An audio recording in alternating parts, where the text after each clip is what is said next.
I really want to keep this kind of simple and quick. Because, this is really pretty a simple setup. Etika, who was a known YouTuber, apparently. I was not aware of him. I'm obviously, in my eyes, obviously not in the gaming part of YouTube for the most part. And so, as I've mentioned before, YouTube, while we have a large community, I really kind of feel like I'm on an island for the most part, which is okay. It's worked really well for what I produce. It's worked well for the growth on my main channel, and it's kept everything well grounded. So I like that. On the board, you'll see phone numbers for the American, Canadian, and for the UK suicide hotlines, which are available 24/7 for people who need them. And then you can go to ibpf.org for a list of numbers. Now, there are YouTubers talking about this today because a high profile YouTuber ended his own life after struggling with mental health issues for a long while. And when you get into what this is and what we have going, there is always a certain amount of attention seeking that goes on with it at some level. Although in the beginning, what I was making videos about was just, myself and like personal vlogs because I didn't really have anybody to talk to. The funny thing is that as my main channel passed 100,000 subscribers this past week, I realized that a lot of the people I had to thank for my channel being as big as it is the people who turned their back on me and led me to start doing videos online as sort of a way of reaching out, because I had people who had turned their backs on me through personal incidents that went on in my life. And so in a roundabout weird way, people who had tried to ruin me helped me become what I am right now. So for people who are going through something really rough, whatever it is, whether it's friends, coworkers, family, and in my case, to all three at different points in time, um, you can come out the other side better off. Now, not everybody's gonna have a YouTube channel out of it. Not everybody's gonna react the same way, but deciding to end your own life is never the answer. And I went through this and struggled with this myself, and there is that dark time where you don't see your way out. And the reason why I so vehemently defend my kitty here, and Shadow, who's over on this side of the room down here. There he is. There you go. Look at the camera. The reason that I defend those two little fur balls so much, as in over the last 5 years, when I could have reasonably said I'm going to have to give them up for adoption because I'm moving and it's just easier for me if I give them up for adoption. I didn't. And to my wife's credit, she didn't insist on it either. If she had insisted on it, I probably would have done it. And they were a stabilizing influence for me. So when people talk about dogs and cats, and I don't like cats, I like dogs, that's fine. But for me, a cat has always been more of the emotional support for me. Now, dogs know when you're down. Dogs know when you're upset, and they're great. But just for me, cats have always been the preferred animal. But I've had dogs. I had dogs all the time when I grew up. I always had one dog and one cat. Since we have 4 cats in this house, the odds of us getting a dog are pretty much zero. And Yvonne and I both love puppies, and we both love dogs, and we both think they're great. But we both are well aware that bringing a puppy into the situation where we have 4 cats, that would be an endless fight in this house, and it would just end badly for everybody. Now, in the case of Etika, so the YouTuber who appears to have taken his own life, and it's a gutting experience. The warning signs were there a long time back. So October 2018, he self-sabotaged his YouTube channel. You can't upload an adult video to your YouTube channel and not expect them to pull the channel. That's just the way that works. And then April of this year, he live streamed a standoff between himself and the cops, apparently. And again, I watched a couple of his videos before doing this one, just to get a feel for what he does. He swore a little bit more than I do. A little bit more of the colorful metaphors and language in and amongst everything he said. But in general, he seemed, vivacious and like a fun guy to talk to. And YouTubers can do that. You can mask sometimes when you're in a lot of pain or you're going through a lot of crap when you turn the camera on. It's no different than an actor on TV. You'll see some actors on TV and you're like, wow, they're so great. What a great. And then you find out complete and total douchebag when the camera's off. Or, wow, he played a bad guy so well, and somebody who's acting in the movie goes, yeah, played a bad guy. Um, the best advice I can give somebody who's going through this kind of thing is advice I gave my son a few years ago, and I still give this advice to him, and I plan to give it to him again the next time I see him. And it's not easy because it took me a long time to do this. Is find your niche in life, or niche. Okay, I know niche is technically the word, but for me, niche. Find your niche in life. Find that thing that works for you, that helps you get through the rest of your day. So in my case, I always had, kind of crappy jobs before I became a YouTuber. I always had a crappy job. Sometimes I got paid well, but the hours were horrible. Sometimes I didn't get paid well. The hours were okay, but the fact that I didn't get paid very well meant that I was always stressing about being broke all the time, especially when you got kids, right? So I had to have something to look forward to. So there would be days at other jobs where I would think, okay, today sucks, but I'm doing this for my family at home. My boss just yelled at me again. Wasn't my fault, but I'm doing this for my family at home. And that was the emotional center I used. So when that disappeared 5 years ago, and I was left to kind of fend for myself, that was tough because then I had to find another one. And eventually, what that became is the online community that developed slowly. And it started 5 years ago. Started in 2014. So this channel was 2017. I think this one started. The other one 2016. But the first time around it was 2014, and it was really hard at first. It was really, really hard. But I found that I actually had better friends out of it. I had people who would sit and watch my vlogs that if they connected with me on some level, we were better friends after. And that was important. So even though I wasn't making a cent doing it, that was important. And I had nights where I couldn't sleep, and then I get up and do a vlog. And I remember my friend Venus. Hi, Venus. I know she watches most of the stuff I do. I'm pretty sure almost all of it, even to this day. And I remember I uploaded one. I said, I don't even know why I'm talking to the camera right now because I should be in bed. And she said, you do this every day and it's cathartic for you and you get it all off your chest. So you've let it build up today, and now you need to do that because you can't sleep without getting it all off your chest. And she was right. And again, that was an example of one person I became better friends with out of that, where I was closer to them out of that. And not everybody would want to do that, but again, it's finding that support. Now, it doesn't always work out that well, and for some people, counseling doesn't work. Some people don't believe in it. I myself would sometimes find that I would try the counseling thing, but then you kind of tell them what they want to hear, and maybe you're not completely honest with how your week went because you want to give them the impression that everything's getting better, so they can be like, yeah, you don't need to come back next week, you're doing really well.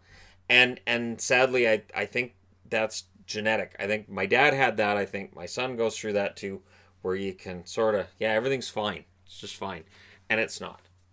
It just isn't. Now, right now, I'm fine. Things are going pretty well, and I'm excited about this summer. But 5 years ago, now 5 years ago, the highlight of the summer was hopping on a Greyhound and going to Edmonton with my son for I think we went for 3 or 4 days. Then we hop on the Greyhound and ride back home, and being used to coastal air where it's moist, and then you go to that dry, basically almost like desert air in Edmonton. It was miserable, and even though it was cooler in Edmonton than it was here, it just felt hotter, and my clothes stuck to me, and it was just I was really glad to be home. But at the same time, it was a great experience. It was a great experience to share with my son, and it was important to me that after going through all that turmoil, that I did something that I could say I did that. I did that, and I, and that's something that definitely helps with the channel as well. that I can kind of look at some of the accomplishments of the channel and go, I did that. And not from a point of arrogance or look at me, but of just saying, you know what, considering where I was at when I was in this area of my life, coming out the other side is cathartic. It feels great. Now, and I apologize if I used cathartic in the wrong term there. I apologize if I used it incorrectly. Now, with Etika, there was a video he uploaded on June 18th, which is only a week ago, saying that he was basically done, that his life was over, and he was done, and it got pulled. Now, there's a movement online to bring that video back, to reinstate that video, along with hotlines being posted on the video in the description. And this is the one thing that I think YouTube could improve. Is, and I get the issue with videos about mental health, and I'm not monetizing this one, obviously. And even if I tried, it likely doesn't get monetized, but I'm not going to bother.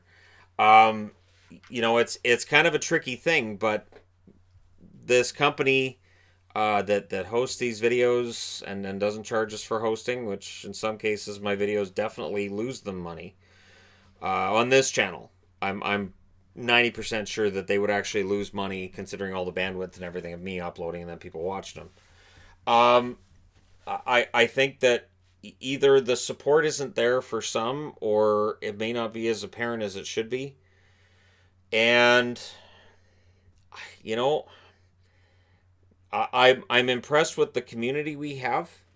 Even Keem, I'm going to give Keemstar a bit of a shout out here. That Keemstar openly did his best to track down Etika and to reach out to him, and so I will give him props for that.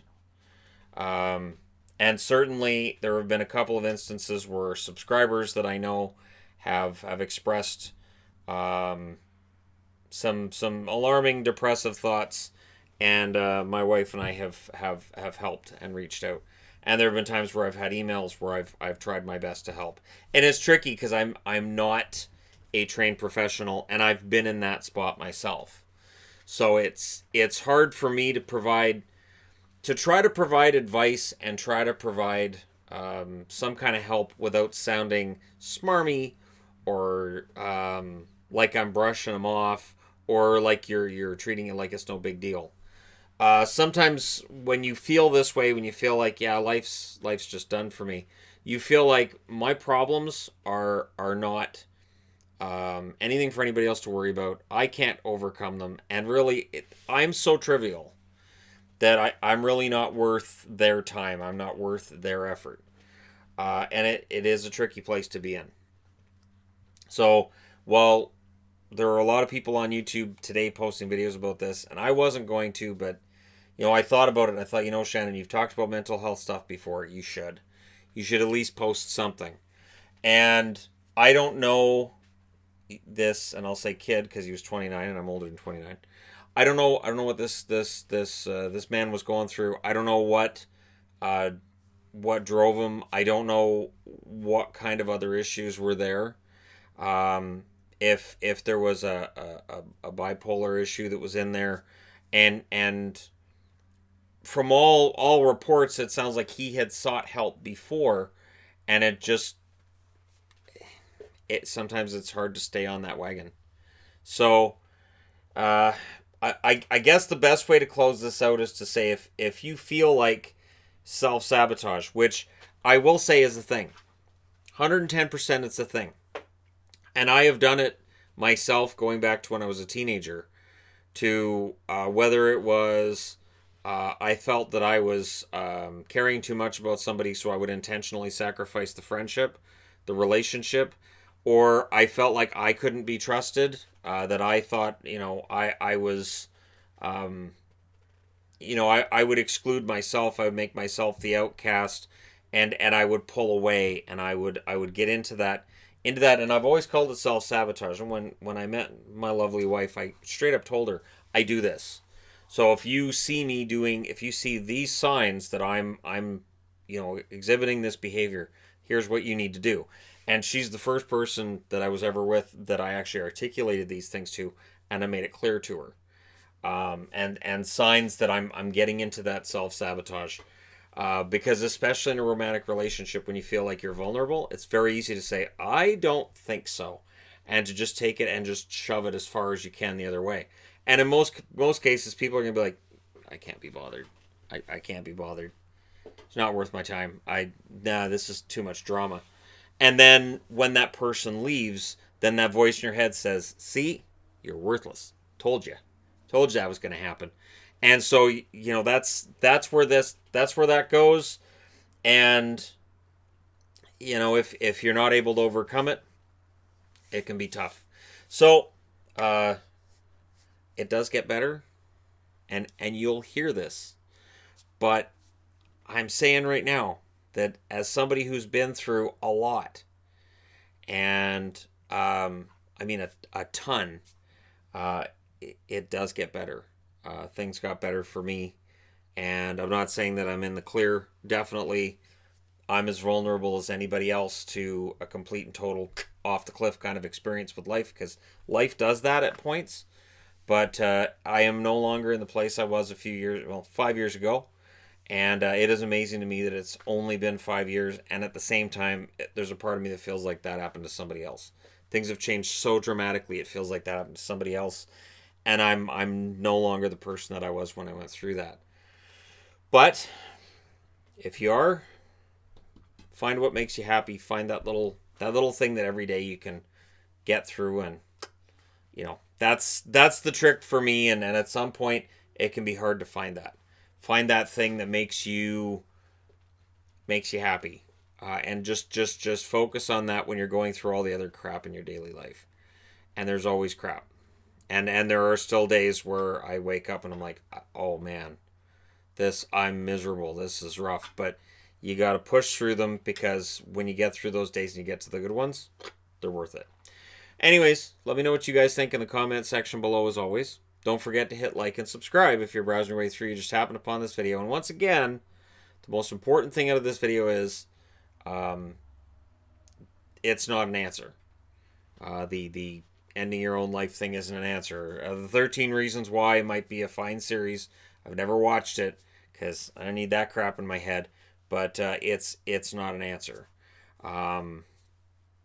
It just isn't. So, with that final note, thank you guys so much for all your support, and for those who've stuck with me with this channel, with the main channel for years, greatly appreciated. And it's humbling. So thank you guys so much. I'll talk to you again soon.